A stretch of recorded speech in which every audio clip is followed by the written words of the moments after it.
യെരമ്യാ 31 അധ്യായം 15 മുതൽ 19 വരെ തിരുവചനങ്ങൾ. ബർക്കുമോർ. കർത്താവ് കൽപ്പിക്കുന്നു, റാമായിൽ കരച്ചിലിൻ്റെയും വലിയ വിലാപത്തിൻ്റെയും ശബ്ദം കേൾക്കപ്പെട്ടു. റാഹേൽ അവളുടെ മക്കളെ പ്രതി കരയുന്നു. അവർ ഇല്ലായകയാൽ ആശ്വസിക്കുവാൻ അവൾക്ക് മനസ്സ് വരുന്നില്ല. കർത്താവ് കൽപ്പിക്കുന്നു, നീ കരച്ചിൽ നിർത്തുക, കണ്ണുനീര് വാർക്കാതിരിക്കുക, എന്തെന്നാൽ നിന്റെ കണ്ണുനീരുകൾക്ക് പ്രതിഫലമുണ്ട് എന്ന് കർത്താവ് കൽപ്പിക്കുന്നു.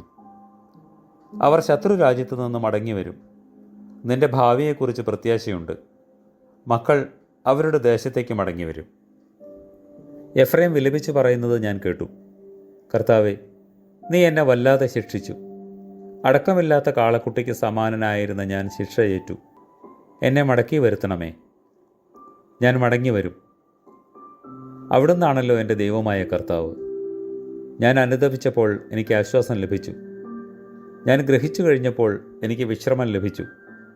എൻ്റെ യൗവനകാലത്തെ നിന്ദാനിമിത്തം ഞാൻ ലജ്ജിതനും ശാസിക്കപ്പെട്ടവനുമായി.